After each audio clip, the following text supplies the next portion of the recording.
జనార్దన్, ఇందులో ఏదో కుట్రకోణం ఉన్నారు కదా, వివరంగా చెప్పు. దీనిలో నా పాత్ర ప్రమేయం లేకుండానే జోగి రమేష్ గారి ఆధ్వర్యంలోనే నేను ఇంతకుముందు గవర్నమెంట్లో ఉన్నప్పుడు కూడా తెచ్చుకొని చేశాను సార్, బయట నుంచి తెచ్చుకొని. అదేవిధంగా గవర్నమెంట్ రాగానే అదంతా ఆగిపోయింది సార్. మళ్ళీ మొన్న టీడీపీ గవర్నమెంట్ రాగానే అవన్నీ ఆగిపోయింది సార్. ఏం చేయడం లేకుండా బాగా స్ట్రిక్ట్ అయిపోయేటప్పటికి ఇక నేను కూడా ఆగిపోయాను సార్ మొత్తం. ఆ తర్వాత మన ఏప్రిల్లో 2025 ఆ టైంలో మళ్ళీ జోగి రమేష్ గారు నన్ను కాంటాక్ట్ చేసి మాట్లాడదాం రమ్మంటే నేను వాళ్ళ తమ్ముడు ద్వారా మాట్లాడాను సార్. టీడీపీ గవర్నమెంట్ మీద ఏదో రకంగా మనం బదులు చల్లాలి, వాళ్ళకి యాడ్ చేయాలి, మనకి అప్పుడు మైలేజ్ ఎక్కువ ఉంటుంది అని నువ్వు ఇంతకుముందు చేసేవాడు కదా, చేశారు కదా, వాళ్ళందరినీ మళ్ళీ పిలిచి లైన్లో పెట్టన్నారు సార్. నేను ఇబ్రాహీంపట్నం అనుకున్నాను సార్. తర్వాత నేను మా క్లాస్మేట్ జయచంద్రారెడ్డి తమ్ముడిపల్లి అని తెలిసేటప్పటికి చిత్తూరు జిల్లా, ఉమ్మడి చిత్తూరు జిల్లా వచ్చింది కాబట్టి ముందు అక్కడ ప్లాన్ చేద్దాం, చంద్రబాబు గారిని బ్యాన్ చేయడానికి అక్కడ చేద్దాము. ఇప్పుడు నేను అక్కడ వైన్ షాప్లో వాళ్ళకి వచ్చినాయి, వాళ్ళు చేసుకోలేకపోతే నేను తీసుకుంటున్నానని చెప్పి జోగి రమేష్ గారు చెప్పాను సార్. అయితే అక్కడే ప్లాన్ చేయాలని చెప్పారు. నేను అక్కడ లోపల అతను ఉన్న పాలగ సిద్ధాన్ని అతను పట్టుకొని అవన్నీ రూమ్ అది తీసుకొని వేరే వాళ్ళ పేరు మీద అక్కడ సెటప్ అంతా చేశాను సార్. చేసిన తర్వాత ఎవరైతే ఉన్నారో వాళ్ళకి తెప్పించి అన్నీ రెడీ చేయించు, మందు తయారు చేయడానికి కావాల్సిన స్పిరిట్, లేబుల్, క్యాపులు అన్నీ, దాన్ని కలిపేదానికి కావాల్సిన కెమికల్స్ అన్నీ తెప్పించి బాలాజీ ద్వారా చేశాను సార్.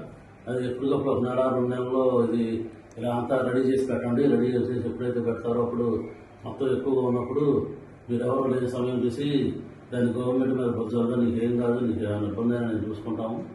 నేను బాగా ఆర్థిక ఇబ్బందుల్లో ఉన్నానండి.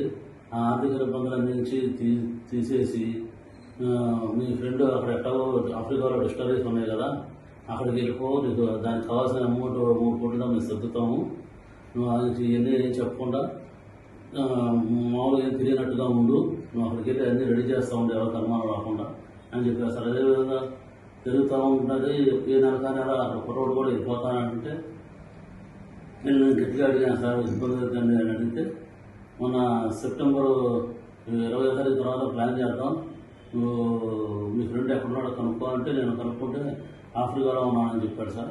అయితే నువ్వు కూడా ఆఫ్రికా వెళ్ళిపో, అతనితో టచ్లో ఉండు, నేను పెట్టుబడి పెడతానని చెప్పి కమిట్మెంట్ తీసుకో, నీకు ఇబ్బంది లేకుండా ఉంటుంది, మేము ఇక్కడ అడ్జస్ట్మెంట్ చేస్తాం, అమౌంట్ అంతా మీ బ్రదర్కి చేస్తాం, మీకు ఎటువంటి పరిస్థితులు ఏమీ ఇబ్బంది లేకుండా మేము చూసుకుంటాము, ఎట్లాగో ఇబ్బందులు పడ్డావు కదా, ఎందుకంటే ఇబ్బంది ఏం పడతావు, దాన్ని వెళ్ళిపో, అక్కడైతే నీకు అన్ని రకాలుగా ప్లస్ అయితే నీకు బాగుంటుంది. మాకు కూడా ఇక్కడ గవర్నమెంట్ మీద తప్పుడు ఆరోపణలు చేస్తే మాకు కూడా కలిసి వచ్చింది, మాకు కూడా మా వైసీపీ గవర్నమెంట్ కూడా కలిసి వచ్చింది అని కొన్ని రకాలు భయపెట్టి కొంచెం డబ్బు ఆస్తి చూపి అన్ని రకాలుగా చేశారు సార్ నన్ను.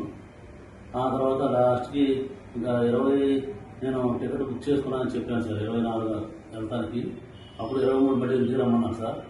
ఇంటికి వెళ్ళాను సార్. నేను వాళ్ళ ఇంటికి వెళ్ళినప్పుడు అక్కడ లోకల్ నాయకులు జోగి రమేష్ గారు, జోగి రాము, నాగిరెడ్డి, స్వామి గారు అట్లా ఉన్నారు సార్. ఇంకా పిఏ రాము అందరూ ఉన్నప్పుడు ఒక నిమిషం మామూలుగా మాట్లాడి తర్వాత వాళ్ళందరినీ సెట్ చేసి వాళ్ళు వెళ్ళిపోయారు సార్. వాళ్ళు వెళ్ళిపోయిన తర్వాత ఇవన్నీ డిపార్ట్మెంట్ ద్వారా మన సురేష్ ద్వారా ఏలూరు జిల్లా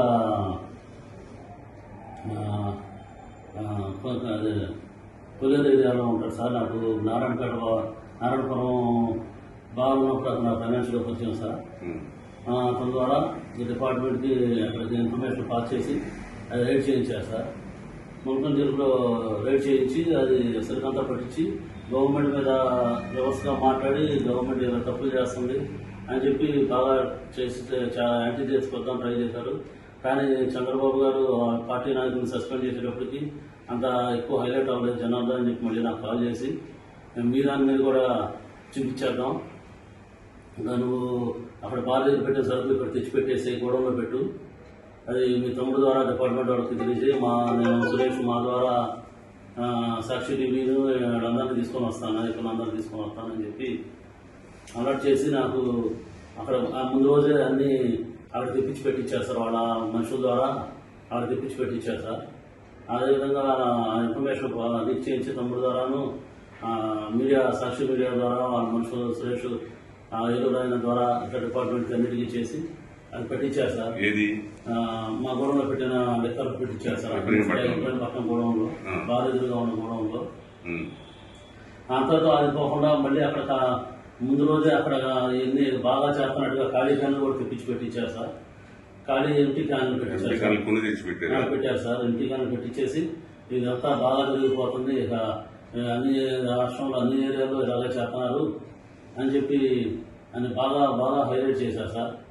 ఈ గవర్నమెంట్కి చాలా బ్యాడ్ నేమ్ వచ్చింది, బాగా జరిగింది, నేను చూసుకుంటా నువ్వు రావసలేదని చెప్పారు సార్ నాకు. ఆ చెప్పిన రోజు నుంచి నాకు ఈ రోజు వరకు కూడా నాకు యాంటిసిపేట్ వేరే అన్నారు, సంతకం కూడా అక్కడ తీసుకోలేదు సార్.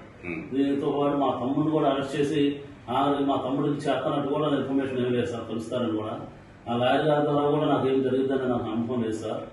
నాకు ఇవన్నీ అవ్వదని చెప్పేసి నేనే వచ్చి డిపార్ట్మెంట్ సహకరించి గవర్నమెంట్ మీద నా మీద జరిగింది, నేను వల్ల ఇబ్బంది పడింది అన్నీ చెప్పేసి ఇక డిపార్ట్మెంట్ గారు సహకరిద్దామని చెప్పి నేను వచ్చేసాను సార్. ఇదంతా మేము నమ్మదగ్గగా మేమెందుకు నమ్మాలి? ఇది మీరు ముందు మీ ఫ్రెండ్నే కదా మీ ఆయన జయచంద్ర రెడ్డి, ఆయన అసలు ఆయన ఎందుకు ఇరికించారు? మరి ఈ విషయంలో ఇరికించలేదు సార్. ఆయన ఏం చేశాడంటే పెద్దిరెడ్డి గారు రామచంద్రరెడ్డి గారు పక్క కాన్స్టిట్యున్సీ, ద్వారకా రెడ్డి ఆ కాన్స్టిట్యున్సీ, మిగిలిరెడ్డి ఆయనే చూసుకుంటాడు మొత్తం. మీ ఫ్రెండ్కి మళ్ళీ గెలవడం, మీ ఫ్రెండ్కి రాదు సీటు, మొత్తం మా ఆంధ్రలోనే ఉంటుంది, మీ ఫ్రెండ్కి ఏం కాదు, పోయినా ఎట్లాగో ఓడిపోయినట్టే కదా, ఇక మళ్ళీ సీట్ రాదు, గెలవడు మీ ఫ్రెండ్ ఎట్లాగో ఆఫ్రికాలో వ్యాపారాలు చూసుకుంటాడు, మీరు కూడా అక్కడికి వెళ్ళిపోయి చూసుకొని మీరు ఇట్లా వచ్చానని చెప్పకుండా మీ ముందే మాట్లాడుకుంటున్నారు కాబట్టి మీకు ఇబ్బంది ఏమి ఉండదు అలా చెప్పి నమ్మించి చెప్పారు సార్. నాకు ఇక డబ్బులు ఎప్పుడైతే నాకు బాగా ఇబ్బందులు, ఆర్థిక ఇబ్బందులు ఉండడం వల్ల బాగా పబ్లిక్ ప్రెజర్ చేయడం, రిలయన్స్ వాళ్ళు, శ్రీరామ్ వాళ్ళు బాగా ప్రెజర్ చేయడం వల్ల నేను ఉండే అన్ని ఆప్షన్కి వచ్చేసింది సార్. నేను ఉండే ఇల్లు కానీ ఉండే బార్ ప్రిమిసెస్ కానీ ఆప్షన్కి వచ్చేసింది సార్. ఇక నాకు తట్టుకోలేక ఆయన చెప్పింది వినేసి ఆయన ఆశ్చర్యించిన 3 కోట్లు నాకు ఇస్తారనుకున్నాను, ఎప్పుడైనా తీరుతారనుకోని నేను ఓకే అన్నా సార్, చేసేదానికి ఓకే అన్నా సార్. మరి ఈయన ఎన్నాళ్ళుగా పరిచయం మీకు? ఈయన నాకు చిన్నప్పుడు పరిచయం సార్, జోగి రమేష్ గారు. నాకు నేను చిన్నప్పటి నుంచి నాకు జయచంద్ర రెడ్డి చదువుకున్నప్పుడు సార్ మాకు ఇంజనీరింగ్ విద్యానగర్ ఎంబీకేఎస్ గూడూరు దగ్గర దానిలో ఎంబీకేఎస్ చదువుకున్నప్పుడు పరిచయం సార్. మళ్ళీ ఎలక్షన్ టైంలోనే మేము వెళ్ళాం సార్ ఆయన దగ్గరికి. ఆ టైంలో మా క్లాస్మేట్స్ అందరం వెళ్ళి కలిసి అక్కడ క్యాంపెయిన్ దగ్గర వెళ్ళి పార్టిసిపేట్ చేసాం సార్.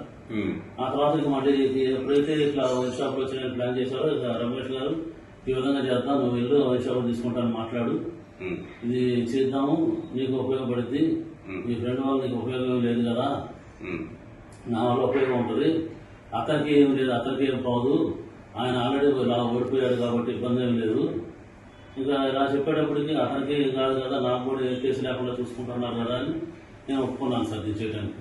ఎప్పుడైతే వీళ్ళు ఎట్లా చేశారో ఇక నేను ఎవరిని నమ్మదలుచుకోలేదు సార్.